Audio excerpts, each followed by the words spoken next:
Hey guys, it's Maymay, and tonight we're going to do something with book pages. I'm excited. I love to do book page crafts. And several of you, whenever I asked for some suggestions for what to do for the rest of the Hallow craft, several of you mentioned maybe a Halloween wreath. And I don't really do Halloween per se in my home. I just do kind of fall. But I thought this would be one that if you wanted to add some Halloween elements to it, you could get that look real easy. And then I can just add some fall stuff and you'll be able to see it both ways. So here's what I'm going to do first. This is one of those things that if you're in love with books, you will cringe, okay? Because I'm fixing to take paper out of here. Probably more than I need to take out, but a whole bunch of pieces. And here's what I'm going to do. I'm going to use my X-Acto knife and come to this edge and just cut down several times. This will make sense in a few minutes.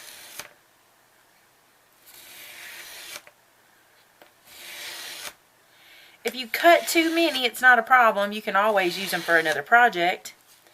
But you can see this way I'm getting a pretty good bit of pages cut.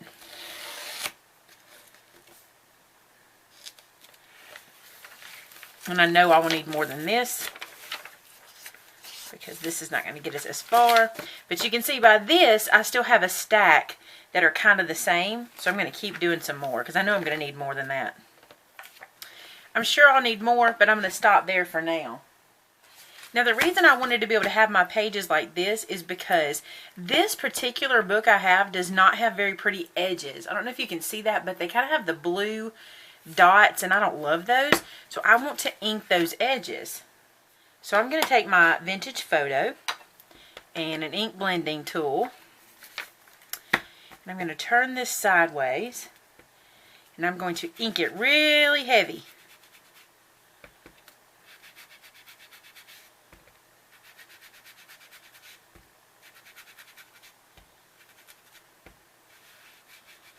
And I'm really only worried about the edges. I'm not really worried about like getting up into the pages. I just want to get the edges. And to be honest, these edges are not as important as the ends. So spend some time on those, getting them pretty dark. This is one of those crafts that doesn't require a lot of supplies. You're going to need your book paper. You're going to need a styrofoam wreath form, or you could cut a circle out of cardboard and do the same thing. I'm not going to be using straight pins on this particular project, which I have in the past and you still could, but I'm going to actually glue this in place. So if you're just using a cardboard ring, this will work just fine. It'll just be a little different the way you lay things out, okay? So what we're going to do, this is a, how big is this guy? Let me see if I can measure him here. This is a 14.5, maybe 15-inch wreath. And I actually had this one last year, and I did a yarn wrap wreath on this one. So I took all that off so I could repurpose it. I'm going to use it in the same spot in the house, but it's going to look different this year. Okay, so we've got our wreath, and you can see a pretty good bit of it. Okay, I'm going to take the paper, and I'm going to loosely roll it to the middle. Okay, then I'm going to take it and offset this fold. Something like that. So see why we wanted to ink the edges? We wanted that edge to not be quite so blue. And as this fills up, you'll be able to see more of them. Now down here, we're going to do two little things, and I'll show you why. I'm going to fold one edge up like this, so we have an angle. And we're going to fold this edge up. No rhyme or reason, just getting those up out of the way. Okay? And then we're going to fold this in. Now here's the reason. I'm going to lay this down. If I don't fold these edges, this won't wrap well. It's too much paper if I don't get those edges out of the way. Let me show you what I mean. If they're still there and I do this, I don't get as good of a lift than when I fold this and do it. I don't know why. It just works that way. So now, I'll take a bit of hot glue and glue that guy down. Don't worry about where he goes right now. Don't worry about any of that stuff, because we're just going to fill in this whole wreath doing the same thing. So fold, but not creasing, just rolling, okay? Offsetting, tilting one corner and the other corner, and then fold. And that piece we're going to hot glue down.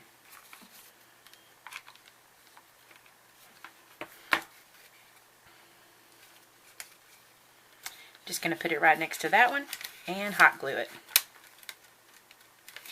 And see how they'll support each other? That's what they'll do, okay? So I'm going to keep going for a little while, and we'll get back together if I see there's anything we need to discuss. But I'm literally going to do the same thing for probably the next 20 minutes or so.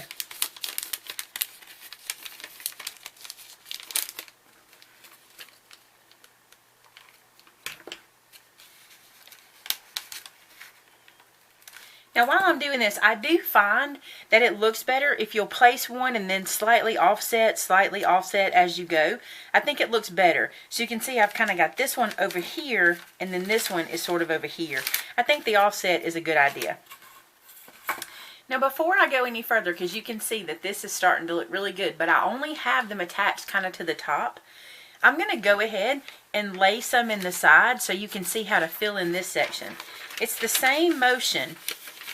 It's the roll, the offset fold,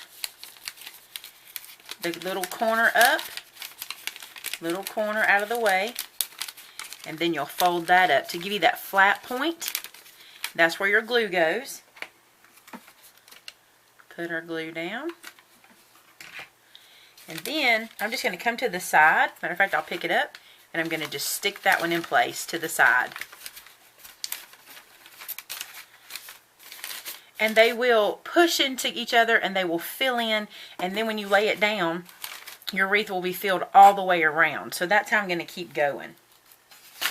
Okay, so this is all of the pages that I had that I tore out and I inked. This is all I had. And you can see that that did right about half of the wreath. You see I still have this portion left to go. Let's see, well I can't really push it up, but you can see that. So I'm going to do the same thing. I'm going to cut out some more paper, ink the edges, fold it and put it on until I get all the way around, almost back to the beginning, and we'll come back together and look at the wreath. This thing weighs nothing. It is so cool, and I love how the papers look. So we're going to continue on, and I'll be right back with you. So you see how much is left to do, and I have plenty of paper to do it. I just want to stop for a second and show you where I'm at, and you can see that's a lot of wreath right there. It got big quick, but it looks beautiful to me. Let me turn it this way. To me, that is just stunning with all that paper. So pretty. I'm going to keep going. I'm going to show you one more time what I'm doing because I feel like you're not getting to see a lot. But I'm literally taking this paper and doing it in thirds. Folding it offset like this. Then I just fold one edge up. Not neatly either because you don't see this part. So I've got the two edges folded and then I fold this. Then the glue goes on this flat piece, and then I just stick it in, which you might not can see what I'm doing, but I just stick it in there. And you don't have to be precise because what happens is the paper pushes and creates the wreath form. So I'm just going to keep going, just going to keep working right here, rolling the page, folding it off center, tucking a corner and tucking a corner, folding that bottom up, and sticking it down. And I'm just kind of making sure that where I stick them, I'm just kind of offsetting them.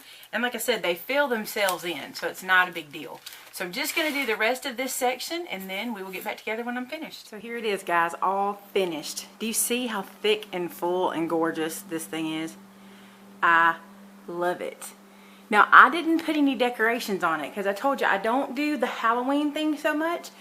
Like, I do fall, but not Halloween. But this I want to use for Christmas. But I did this for you now because imagine having this in your home for Thanksgiving or, you know, when family comes over. Just look at it. Now, I may have overfilled mine because I like things very full. But you don't have to do yours that full. So this is just an example, and it showed you how to do it. If you look online for these wreaths, you'll see them where people have decorated them with like crows and different things like that, and it's so cute. So I hope you guys enjoyed this, learning how to make one of these guys, and I will see you again on Monday, and we'll probably be starting some Christmas stuff again. Talk to you soon. Bye-bye.